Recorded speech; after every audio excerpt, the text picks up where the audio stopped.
Nós vamos fazer a leitura da palavra do Senhor no texto de Colossenses, capítulo 3, versículo 16. E nós vamos ler esse texto todos juntos, em uma só voz.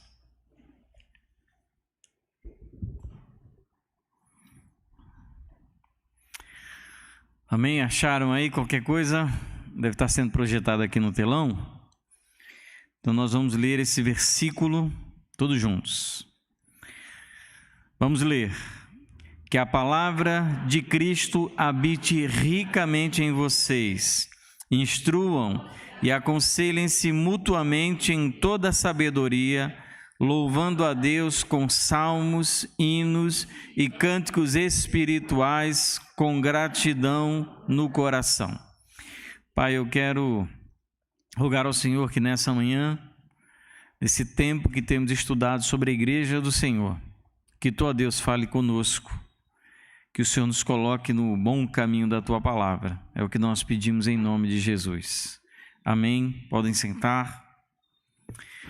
Queridos, nós temos estudado durante todos os nossos domingos sobre esse tema, nós, a igreja, e nos propomos então, nos domingos que se seguem, apresentar o que o Novo Testamento apresenta sobre aquilo que nós somos, porque como nós temos falado, igreja não é esse prédio, igreja somos nós somos a igreja. Nós já falamos sobre o que é a igreja, falamos sobre o propósito da igreja, falamos sobre a igreja e a graça, falamos sobre amor, falamos sobre serviço e hospitalidade, isso tudo de 3 semanas para cá, e nós queremos falar um pouco sobre aquilo que é o fundamento da igreja, que é a palavra. Existem muitas coisas importantes a serem ditas sobre a igreja. Nós poderemos passar aqui meses, talvez anos, falando sobre sobre igreja. Inclusive, quando eu estava estudando esse tema, outros temas vieram à minha mente que poderiam colaborar com o nosso entendimento sobre igreja. Por exemplo, com certeza um assunto que nós deveremos abordar, que poderia ser abordado nesse tema, mas pela extensão eu deixei para outra oportunidade, que é a questão do Espírito Santo na igreja, que tem a ver com a palavra, mas pela extensão do tema Espírito Santo, eu não tive condição de abordar nesse domingo, então faremos em outra oportunidade. Mas existem, em se tratando de igreja, muitas coisas importantes a serem ditas sobre ela. Mas um tema supera todos eles, porque é o fundamento sobre o qual a igreja está firmada, que é a palavra de Deus. Então nós só podemos entender de maneira adequada, correta, o que é a igreja, não é consultando um livro de eclesiologia batista ou eclesiologia presbiteriana, não é consultando o manual do obreiro. O que nós entendemos e devemos saber sobre igreja, nós encontramos consultando a Escritura Sagrada, a palavra, a Bíblia. E o que nós somos como crentes e somos como igreja, o que fazemos como crentes e o que fazemos como igreja, deve refletir aquilo que a palavra diz que devemos ser e fazer. E algumas coisas, queridos, me chamam a atenção sobre a igreja atualmente. Atualmente existem muitas maneiras de se organizar uma igreja e fazê-la funcionar, fazê-la trabalhar. Nem todos os métodos modernos de igreja, nem todas as estratégias modernas que a igreja utiliza são necessariamente ruins ou antibíblicas. Quer dizer, eu não posso dizer que a única maneira adequada de sermos igreja é a maneira bíblica, a tradição bíblica, no sentido de que, por exemplo, a igreja bíblica do Novo Testamento não possuía prédio, se reuniam nas casas. Então, a igreja ela só é bíblica se reunir nas casas. Não é isso. Na verdade, é muito prático hoje e eficiente que a igreja tenha o seu local de reunião, ou seja, isso é um modo, uma maneira que necessariamente não é apresentada na Escritura, mas ela está de acordo com aquilo que nós entendemos que beneficia a igreja. Então, nem tudo aquilo que é moderno necessariamente é ruim. Por exemplo, a EBD. Vocês acham que a EBD é bíblica? Tem nada de bíblico na EBD, no sentido de que a EBD ela foi fundada em 1781 depois de Cristo, ou seja, durante mais de 1700 anos, a igreja sobreviveu sem escola bíblica dominical. É ruim? Não. É muito boa. Traz ensino, traz conhecimento para os crentes. Então a gente vai rejeitar só porque não tinha EBD no Novo Testamento? De maneira nenhuma. Está servindo ao propósito de ensinar a igreja. A EBD começou um pastor ensinando crianças pobres. Não era nem com criança de igreja, viu? Era criança pobre, que é um menino de rua. Ele levava esses meninos, não era nem na igreja, porque a igreja não aceitava a criança pobre.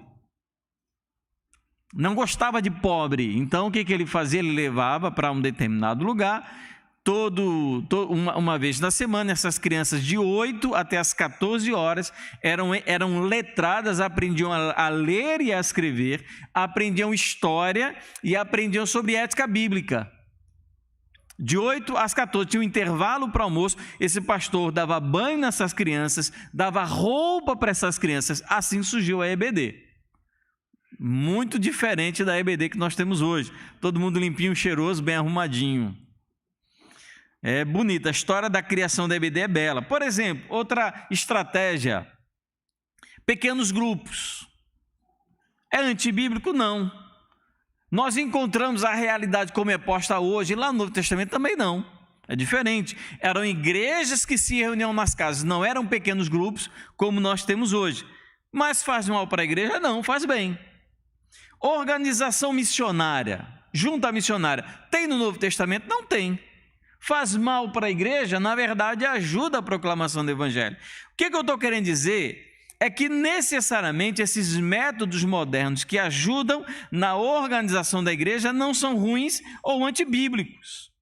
Por outro lado, outros realmente são. Outros mexem com a forma e essência da igreja, outros destroem a doutrina bíblica, aí são ruins e são realmente antibíblicos. E eu tenho visto, né, a internet é um oceano infindável de coisas muito ruins, em todos os sentidos, principalmente aqueles evangélicos, né? E uma coisa que tem me chamado a atenção na internet esses dias é o vídeo de muitas crianças e adolescentes pregando em culto. Vocês já viram isso? Eu não sei se você já parou para pensar o quão antibíblico é isso. O quão isso vai contra a Escritura. Eu não estou falando criança e adolescente pregar a palavra. Eu estou dizendo ocupar um púlpito da igreja e ensinar para os adultos. Ora, é tão criterioso para um pastor ocupar um púlpito da igreja, então nós fazemos o quê? Tiramos o pastor e colocamos uma criança que é completamente inexperiente. É muito complicado. Na verdade, o que nós temos ali não são crianças pregando, são mini adultos. Porque falam como adultos, se comportam como adultos, o linguajar é linguajar de adulto, os trejeitos são trejeitos de adulto, a roupa é roupa de adulto, não são crianças pregando, são mini adultos ocupando um lugar que elas não deveriam estar ocupando. E eu estava vendo essa semana aí, eu não vou citar o nome porque eu vou acabar errando, então para não fazer referência à pessoa errada, eu vou dizer que é uma dessas pregadoras, é uma menina, acho que ela tem 16 anos, é a que está em alta, né? Porque esse povo é assim, sobe e desce, sobe e desce, sobe e desce. É igual o J.A., né? J.A. era cantor gospel e hoje é trans. Não sei se vocês sabem disso, né? O absurdo. Então, mas ocupou púlpitos de igreja durante muito tempo e fez sucesso entre nós. Não entre eu, porque nunca gostei. Mas achei interessante, essa pregadora adolescente, 16 anos, ela foi um podcast, que às vezes vão algumas pessoas muito boas, Luiz Saião já foi, Augusto Nicodemo já foi, e ela foi, né? Eu não assisti, que eu não tenho paciência para isso, mas o que dizia na chamada do podcast, ela tem 16 anos, é pregadora e pastora desde os 4 anos. Vocês conseguem entender o nível de absurdo que isso representa para a igreja? Isso é arriscado para a igreja porque que tipo de ensino sai de uma pessoa que tem 16 anos de idade? Qual a profundidade doutrinária? Qual o tipo de experiência de vida, de experiência com Deus que uma adolescente de 16 anos teve? Sem desprezar as experiências que um adolescente, uma criança tem. Não é esse o caso. Eu estou dizendo uma experiência no nível de você ocupar um púlpito de uma igreja e ensinar, dizer o que Deus está dizendo. Isso é um peso, é uma responsabilidade, a ponto de que o próprio Paulo dizia: quisera que muitos de vocês não fossem mestres, porque aqueles que querem ser mestres, muito lhes será cobrado. Então estamos falando de uma adolescente, de crianças que estão e serão cobradas por causa dos seus pais e de pastores que de maneira desavergonhada ou de maneira incompetente, porque eu não me acho o pregador maior do mundo, mas eu acho que eu prego melhor do que uma criança de 12 anos de idade.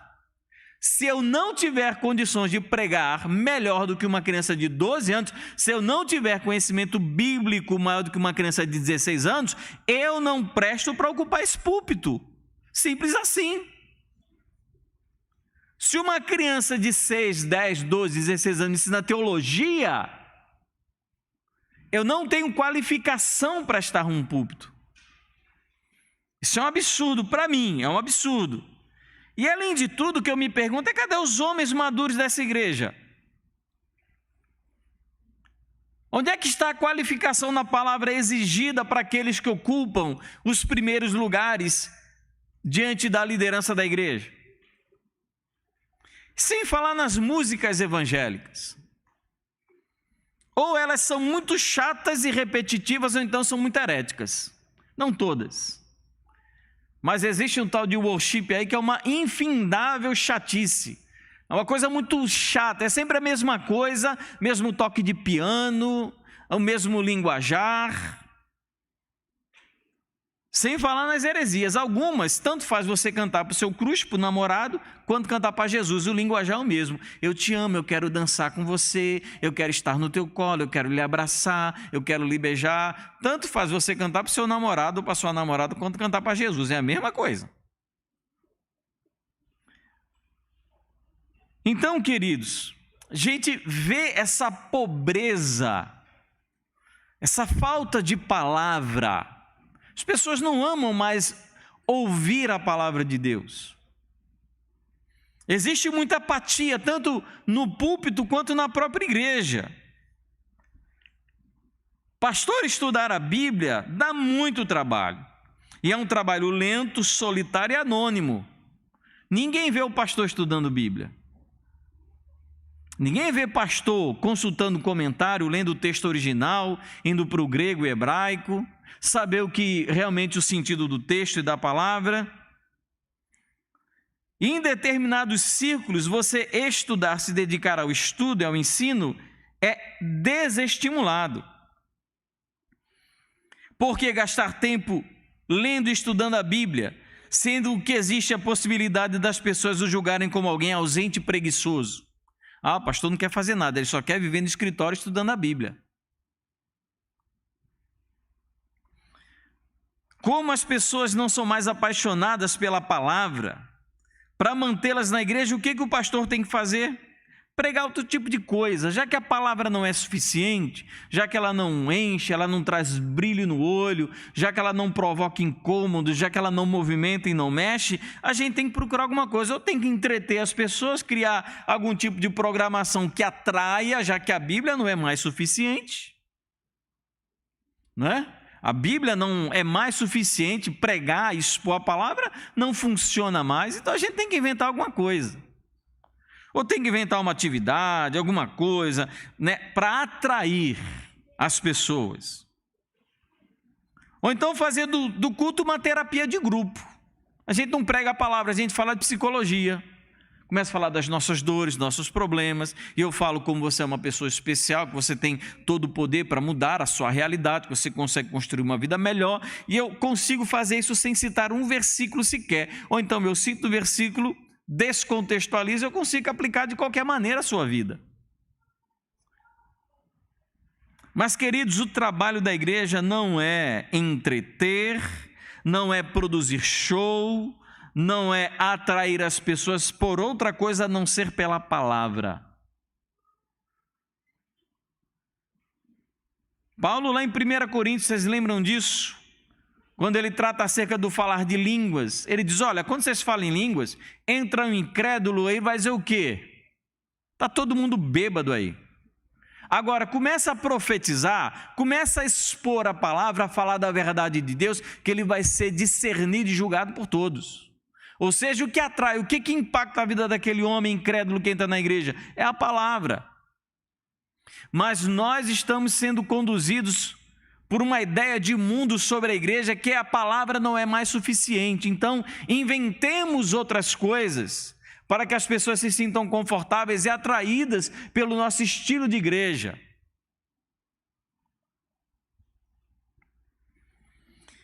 Enfim, amados, a gente tem que então criar, entreter as pessoas. E é muito fácil confundir um ânimo espiritual com um ânimo carnal. Existem muitas coisas que fazem uma pessoa se sentir animada. Mas esse ânimo é um ânimo espiritual de uma pessoa que deseja mudança, que quer ouvir a palavra, que carece de se encontrar com Deus, de transformação pessoal? Ou é aquele ânimo que você tem quando chamam você para ir na praia, para ir no cinema, para ver um bom filme? É o mesmo tipo de ânimo? Talvez seja um ânimo de Pedro, né? Quando Jesus ele começa a falar da necessidade dele ser morto, dele ser entregue aos sacerdotes. Diz que as pessoas então começaram a deixar de seguir Jesus. E ele pergunta para Pedro, ele diz, na verdade para os discípulos, né? Acaso vocês também quereis deixar de me seguir? E Pedro diz o quê? Senhor, é como se Pedro dissesse, olha, vontade até que a gente tem, mas tem alguma coisa que é muito mais forte, que é a palavra da vida. Gente, às vezes não quer vir para a igreja, mas eu preciso ouvir a palavra. Eu tenho, amados, me converti em 92. Eu não sei quanto tempo de crente é isso. Mas pela graça do Senhor, eu nunca procurei uma igreja por causa do entretenimento que ela me proporcionava. Eu nunca sentei num banco de igreja como ovelha ou como pastor, procurando absorver daquele tempo outra coisa que não fosse a palavra. E nos cultos onde eu fui, em que a palavra não era pregada, em que eu não conseguia abstrair, retirar, absorver nenhum ensinamento de Deus dali, eu fui a vários assim, eu me senti frustrado, triste e chateado, por mais que o show fosse gostoso.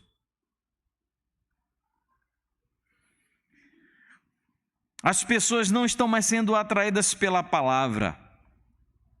E se nós nos rendemos a esta realidade, as consequências serão terríveis. As pessoas podem não ser exigentes em relação à palavra. Às vezes as pessoas nem ligam o que está sendo pregado, o que foi dito. Nosso coração anda tão sensível, insensível à voz de Deus, que as nossas exigências em relação ao culto são outras. Gente quer um culto divertido, um culto atual, com música moderna, com pregação curiosa, com abordagem de outros métodos de pregação, mas o conteúdo da palavra pouco importa. Isso é tão, queridos, complicado. Isso esvazia a vida da gente e isso acaba com os verdadeiros convertidos. Porque quem ama Jesus quer ouvir a voz de Jesus. As pessoas hoje, queridos, estão tão atarefadas, tão sobrecarregadas, que não querem mais gastar tempo, como faziam os bereanos, que ouviam a pregação e iam para casa conferir se de fato era tudo daquele jeito. A gente se satisfaz só com aqueles 15, 20, 30 minutos da palavra no púlpito. Chega em casa, Vocês conhecem o efeito fantástico? Efeito fantástico que eu chamo é quando a pessoa chega em casa, depois do culto, liga a televisão no Fantástico e esquece tudo que o pastor pregou. Ligou no Fantástico, o show da vida, aí começa o show da morte. Que a gente esquece tudo que o pastor falou. Queridos, o que nós precisamos é olhar para a Escritura e perceber nela o quão importante é a Bíblia para a igreja. Nós evangélicos, principalmente crentes batistas, já foram chamados do povo de um livro só. Já fomos conhecidos como povo de um livro só. E como nós percebemos na Bíblia o quão importante é a Bíblia para a própria igreja? Primeiro, nós percebemos isso por causa do pastor da igreja. Ora, a palavra é tão importante para a igreja que Deus, Ele separou, qualificou, dotou, capacitou um homem para pregar a palavra para o povo. A ordenança do pastor não é entreter, não é dar curiosidade, não é fazer psicologia no microfone, é expor, pregar toda a palavra do Senhor. Então Deus teve o cuidado e, sabendo da importância da palavra dentro da igreja, o que é que Ele fez? Eu vou separar um homem, qualificar esse homem para ensinar a palavra às pessoas. Não há nada mais importante para um pastor fazer do que orar e se dedicar à palavra.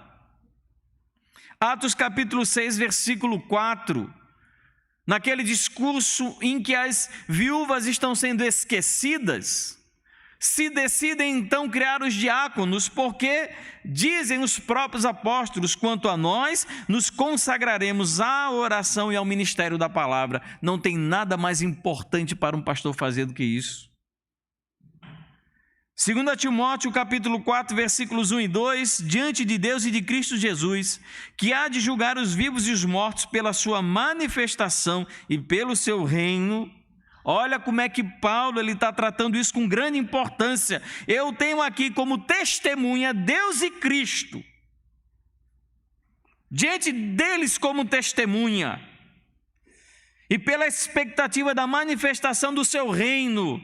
Eu insisto com você que você pregue a palavra, quer seja oportuno, quer não.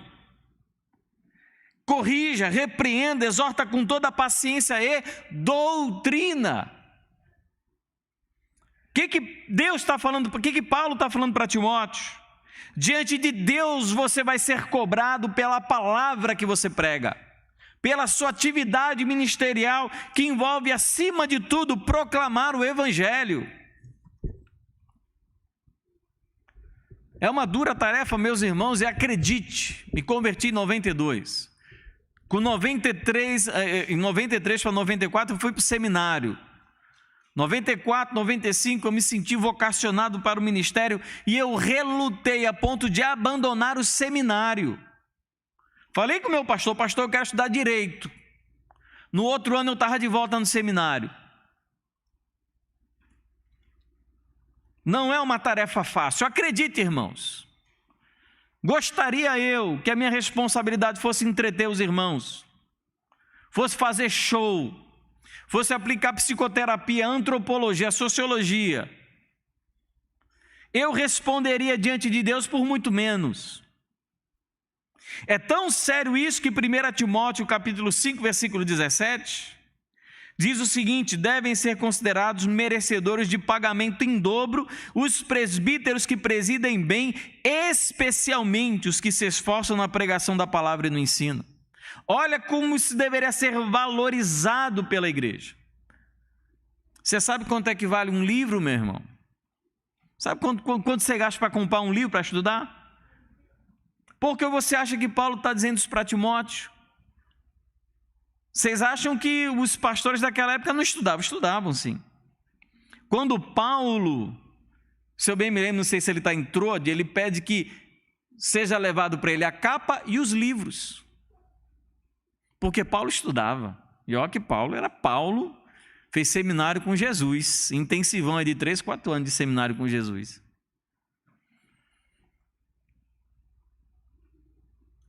Porque isso é o sentido de que a igreja valoriza e qualifica e capacita aqueles homens para pregar a palavra. E olha só, queridos, dentre todas as qualificações que um homem, eu não acredito que mulher possa ser pastora, isso não é bíblico, mas dentre todas as qualificações que uma pessoa precisa ter para exercer o ministério, não há nada que se diga capacidade administrativa, musical, psicológica ou qualquer outro tipo, a não ser o ensino.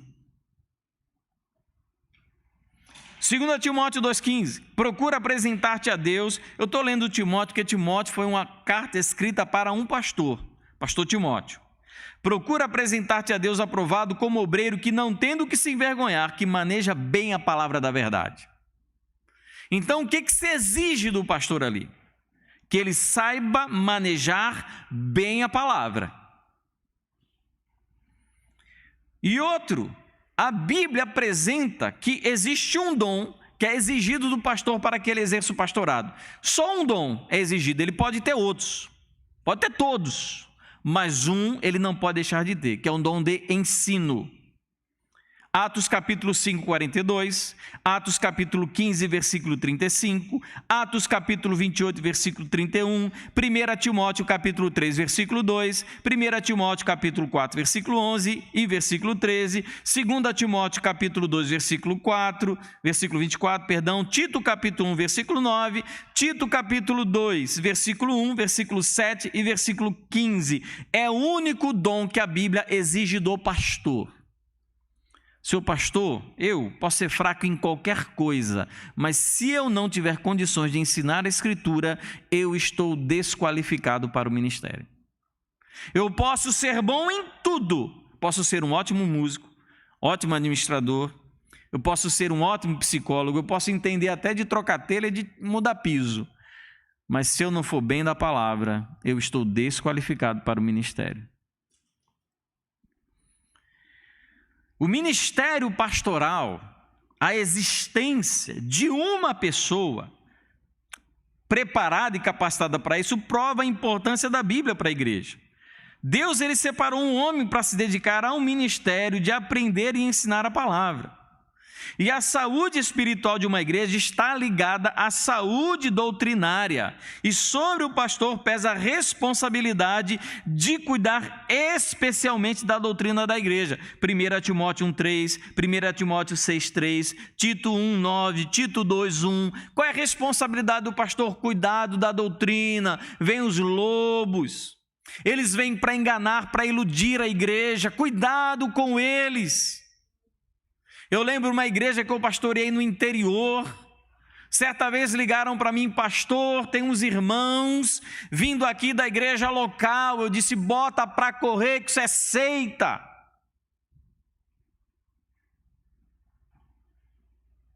Chamaram uma vez o grupo de louvor da igreja que eu pastoreava para ir numa igreja, se tivessem me falado, eu dizia, não vá porque é uma seita, foram para uma seita. Unitarista, eles não acreditam no Espírito Santo, acreditam que o Pai e Cristo são a mesma pessoa, não me perguntaram, eu disse, não era para vocês terem ido. O pastor ele deve cuidar da saúde espiritual, da doutrina. Mas não apenas, queridos, a palavra é importante para a igreja, porque Deus, ele deu para a igreja um homem especialmente dotado e capacitado para ensinar a palavra. Mas segundo, a palavra é importante também por causa da ação da própria palavra na igreja. 1 Tessalonicenses capítulo 2, versículo 13. Temos mais uma razão para incessantemente dar graças a Deus. É que ao receberem a palavra que de nós ouviram, que é de Deus, vocês a acolheram não como palavra humana, e sim como em verdade é, a palavra de Deus, ao qual está atuando eficazmente em vocês, os que crerem. Os que creem, 1 Tessalonicenses 2,13. Nos crentes, a palavra ela produz efeito. Isso é importante. Nos crentes a palavra produz efeito. Em quem a palavra não produz efeito? No incrédulo, no ímpio, no coração endurecido, insensível. Mas naquele que ama Cristo, a palavra não fica infrutífera ou sem resultado. E ela produz efeito por 3 razões nesse texto. Primeiro, é porque é a palavra de Deus. Não é porque é a palavra do pastor. É porque o que está sendo ensinado é a palavra de Deus. Quando um pastor ou qualquer homem enviado por Deus ocupa este lugar ou qualquer outro lugar, ou à mesa de uma casa tomando um café, ou debaixo de uma árvore ensinando, e ele aborda, ele expõe a Escritura de maneira fiel, não é o homem que está falando, é o próprio Deus que está falando. Então, se o que eu estou falando aqui está bem interpretado, de acordo com a Escritura, não é Anderson que está falando com a igreja, é Deus quem está falando com a igreja. Por isso ela produz efeito, porque é a palavra de Deus. Segundo, porque a palavra produz efeitos, porque eles receberam assim, como palavra de Deus. Isso é sério, amados. Porque a palavra pode ser pregada e você no seu lugar não receber como palavra de Deus. Você imagina aí você na rua, tem aquela blitz, o policial, para, mão na cabeça. Você não é nem louco de fazer alguma coisa, você para, bota a mão na cabeça. Por quê? É uma figura de autoridade que está falando, né? Então, não é não, pastor? Já foi policial, para, mão na cabeça. Vá tentar se mexer, correr, para você ver o que acontece. Figura de autoridade. Deus, quando fala, a gente não está nem aí. Porque a gente não recebe como palavra de Deus. Que é uma figura maior de autoridade que a pessoa do próprio Deus quando fala. E terceiro, perdão. Ela não fica infrutífera porque as pessoas creem nessa palavra. De fato, preciso aplicar essa palavra à minha vida. Amados, vou ser muito sincero com os irmãos aqui. Quantas vezes eu já não falei, já não ensinei, preguei sobre maledicência nessa igreja? E algumas pessoas ainda insistem em manter esse pecado na ativa. Quantos? De todas as vezes que eu preguei especificamente sobre esse hábito, ninguém veio falar comigo, pastor, Deus falou comigo, eu tenho esse pecado, eu quero pedir perdão.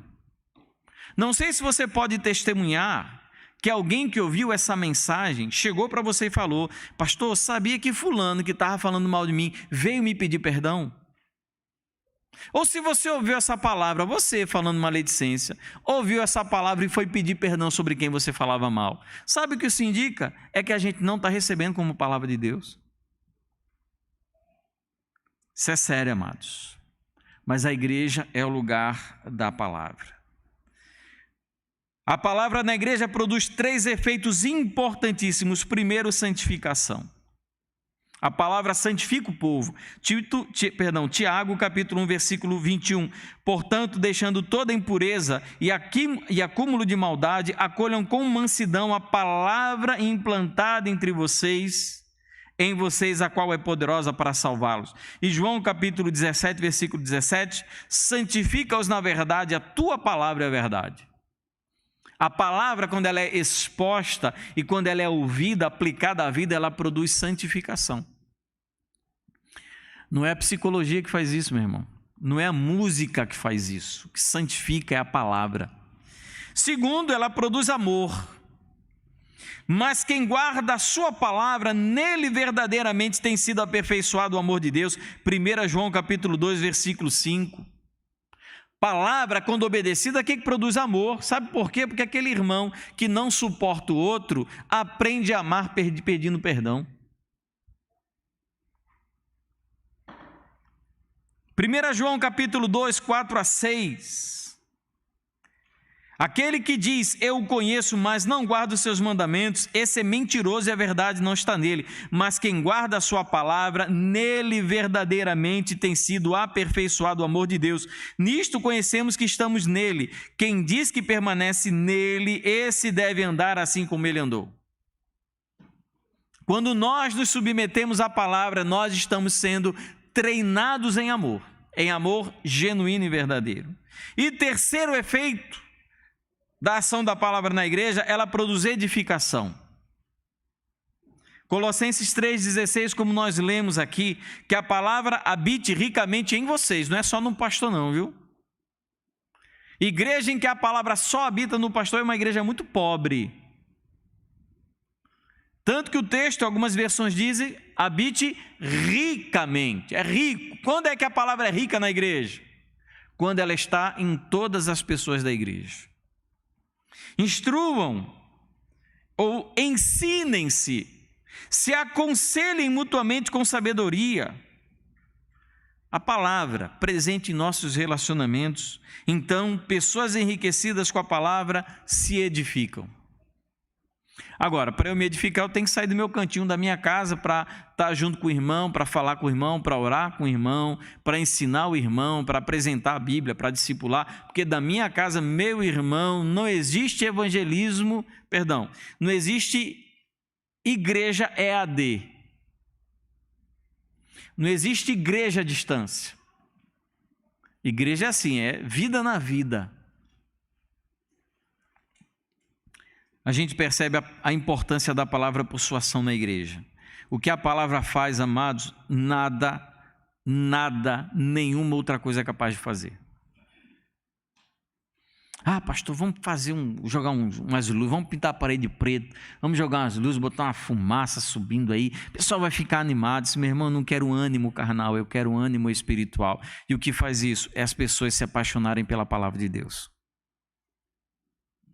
Então vamos orar para que as pessoas tenham o coração quebrantado na palavra.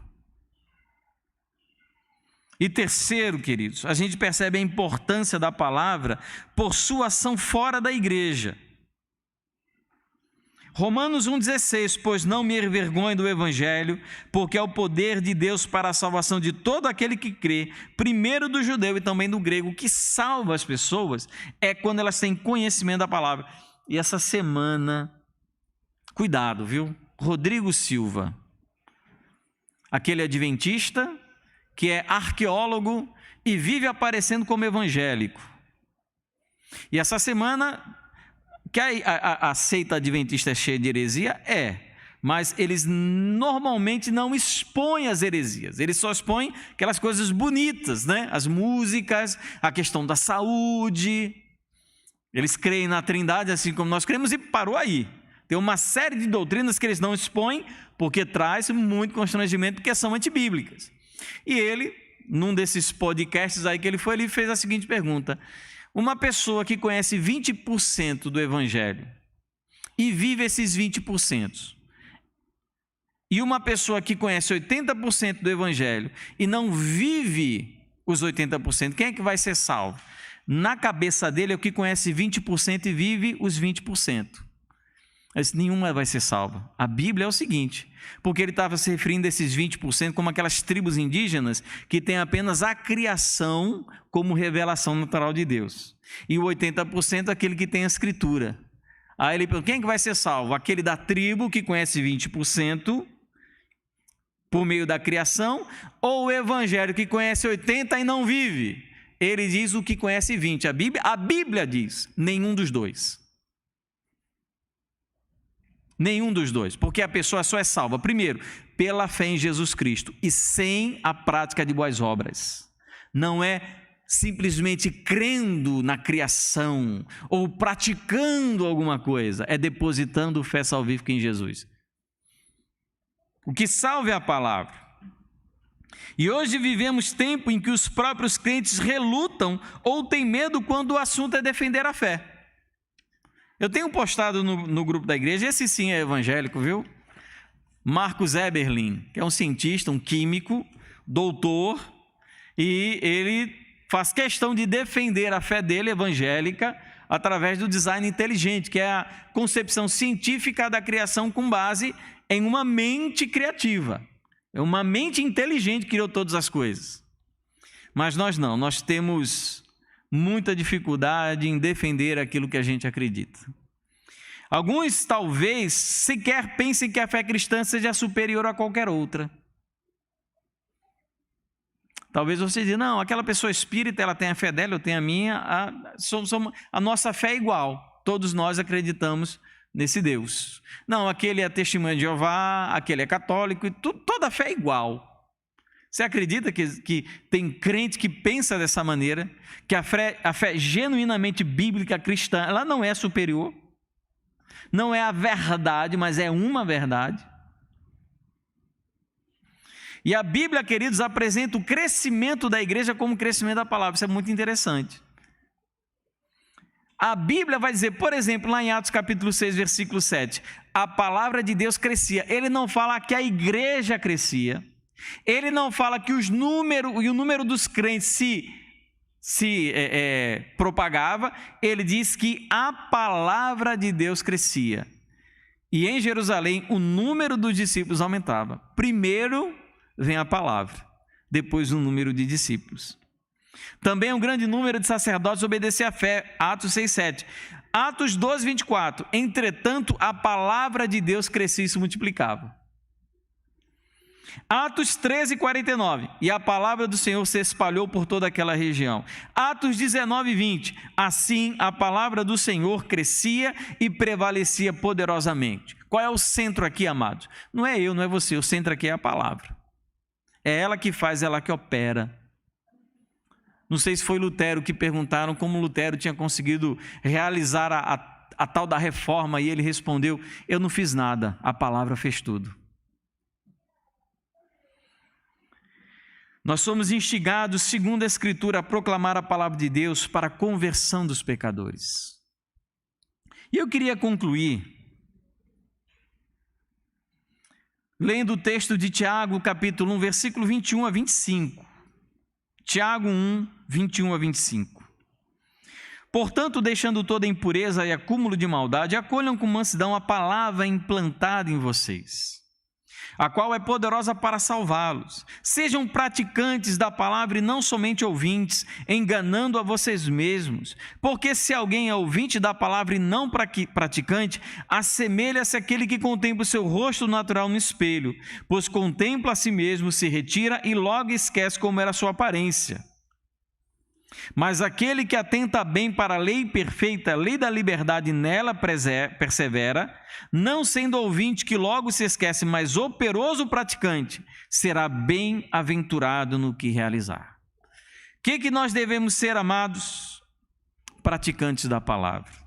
Então nós devemos ser estimulados a ter um tempo de avaliação da nossa vida e tudo que a cerca diante da palavra de Deus. O que eu sou como pessoa, como pai, como mãe, como filho, como filha, como esposo, como esposa, o que eu sou como crente, o que nós somos como igreja, diante do que diz a palavra. Tudo, sua vida, seus relacionamentos, seu trabalho, o uso do seu tempo, o uso do seu dinheiro, seus sentimentos e tudo mais. Todas essas coisas diante da palavra. Porque, amados, não há como falar da palavra para a igreja e não falar da palavra para a nossa vida. Uma coisa está ligada à outra. Ela deve ser o nosso espelho, onde nós nos enxergamos tanto como igreja quanto como pessoas. Se não estamos de acordo com aquilo que diz a palavra, nós devemos mudar para que tudo o que somos e fazemos esteja de acordo com a palavra do Senhor. Amém, queridos? Vamos nos avaliar, pensar, refletir sobre o que somos diante da palavra. Vamos fechar nossos olhos, amados, vamos orar ao Senhor.